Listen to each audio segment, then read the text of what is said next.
जब जगदेव प्रसाद ने दिया था 100 में 90 शोषित है और 90 भाग हमारा है का नारा। नमस्कार, मैं हूं शिवांगी और आप देख रहे हैं परफेक्ट 24 न्यूज। फ्रांस के सुप्रसिद्ध क्रांति 1789 का मूल सिद्धांत था आजादी, समानता और भाईचारा, जो पूरे विश्व में सामाजिक, आर्थिक और राजनीतिक बदलाव का मार्गदर्शक बना। अनेक महापुरुषों को अपने मूल लक्ष्य से प्रेरित किया। उनमें से एक थे अमर शहीद जगदेव प्रसाद।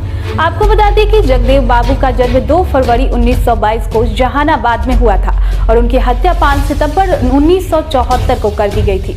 उनकी शिक्षा बिहार में हुई थी तथा वे अर्थशास्त्र और साहित्य में पोस्ट ग्रेजुएट थे। इकोनॉमिक्स और लिटरेचर को उन्होंने अपने राजनीतिक जीवन में ढाल दिया था। उनका नारा था 100 में 90 शोषित है और 90 भाग हमारा है। धन, धरती और राजपाट में भागीदारी चाहिए। जगदेव बाबू जॉन रसिकन की सोशल इकोनॉमी से बहुत प्रभावित थे और वो मानते थे कि सिर्फ कुछ लोगों के हाथ में संसाधन होना अन्याय को जन्म देता है। जगदेव बाबू ज्योतिराव फुले को सत्य शोधक समाज से बहुत प्रभावित थे और वे मानते थे कि कुछ लोगों के हाथों में संसाधन होने के कारण ही शैक्षिक और रोजगारी पिछड़ापन है। जगदेव बाबू को लेनिन ऑफ बिहार भी कहा जाता था क्योंकि उन्होंने बिहार की राजनीति को ज्वलंत और क्रांतिकारी बना दिया। पर जगदेव बाबू को संसदीय लोकतंत्र में अटूट विश्वास था और उन्होंने सशस्त्र क्रांति और नक्सल आंदोलन को भी नकारा था क्योंकि भारत के नक्सली आंदोलन सामंतवादी नेतृत्व से प्रभावित थे। जगदेव बाबू का मानना था कि संविधान के निर्माताओं ने जो लक्ष्य स्थापित किए हैं उन्हें पाने के लिए विभिन्नताओं में एकता, लोकतंत्र और सामाजिक क्रांति में तारतम्य होना चाहिए। इन्हीं मूल्यों को लेकर बाबा साहेब अम्बेडकर के सपने को पूरा करने के लिए वे निरंतर प्रयास करते रहे। तमिलनाडु में पेरियर और बिहार में जगदेव बाबू ने जाति के वर्चस्व को तोड़ा और शोषित वर्ग को अपने अधिकारों के लिए लड़ाई लड़ने के लिए प्रेरित किया।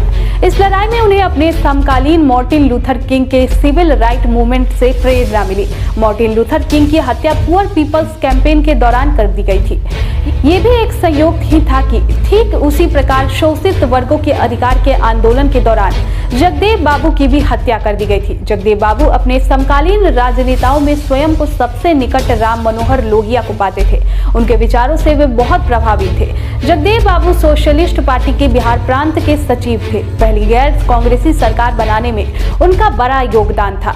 राम मनोहर लोहिया ने संयुक्त सोशलिस्ट पार्टी में प्रस्ताव पारित किया कि 1967 के राष्ट्रीय चुनाव और विधानसभा चुनाव में 60% टिकट दलित, पिछड़ा, अति पिछड़ा, मुस्लिम और महिलाओं को दिया जाएगा। यहीं से पिछड़े और अगड़े वर्गों में खुलकर मतभेद सामने आ गए। विधानसभा के चुनाव में 68 सीटों पर सोशलिस्ट पार्टी के उम्मीदवार विजयी हुए और संयुक्त विधायक दल के तहत गठबंधन की सरकार बनी। पहली गैर कांग्रेसी सरकार में महामाया प्रसाद मुख्यमंत्री और कर्पूरी ठाकुर उप मुख्यमंत्री बने। इस सरकार में सिर्फ 20% पिछड़ों को मंत्री बनाया गया और उनमें भी अधिकतर को राज्य मंत्री बनाया गया। और तो और जो 8वीं और 10वीं कक्षा पास अग्रणी जातियों के नेता थे उनको कैबिनेट मंत्री बनाया गया और पोस्ट ग्रेजुएट शिक्षा प्राप्त करने वाले पिछड़ी जाति के नेताओं को राज्य मंत्री।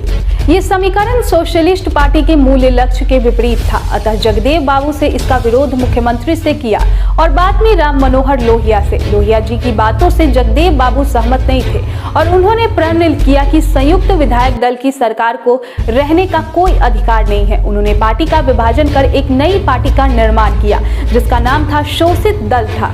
31 विधायकों के साथ कांग्रेस के समर्थन से बिहार में पहली बार सतीश प्रसाद और वीपी मंडल को मुख्यमंत्री के पद पर सुशोभित किया। यहीं से बिहार में पिछड़े वर्ग के मुख्यमंत्री बनने का प्रचलन शुरू हुआ। इस कश्मकश के कारण बिहार में अभी तक 7 बार राष्ट्रपति शासन लागू किया गया। जगदेव बाबू को लगता था कि उनके सिद्धांत के सबसे अनुकूल वीपी मंडल है। इसी कारण उन्हें मुख्यमंत्री बनाने में उनकी बड़ी भूमिका थी।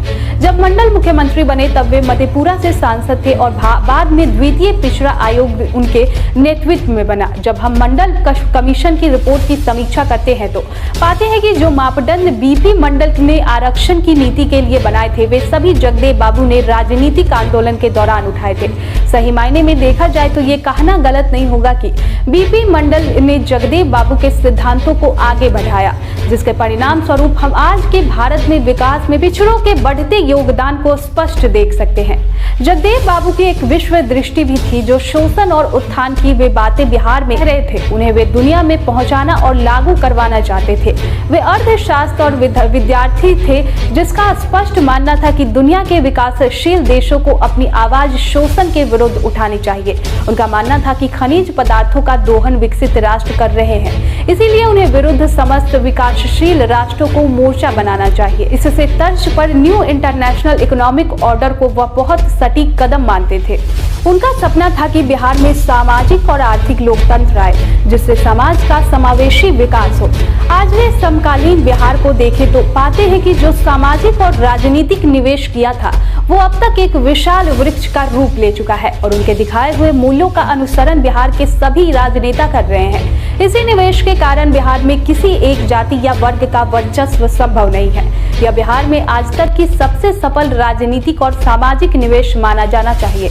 इसके कारण सामाजिक समरसता की दिशा में हम लगातार बढ़ रहे हैं और आशा करते हैं कि अमर शहीद जगदेव बाबू के दिखाए हुए रास्ते पर चलकर भविष्य का बिहार सामाजिक भाईचारे का प्रतीक बनेगा।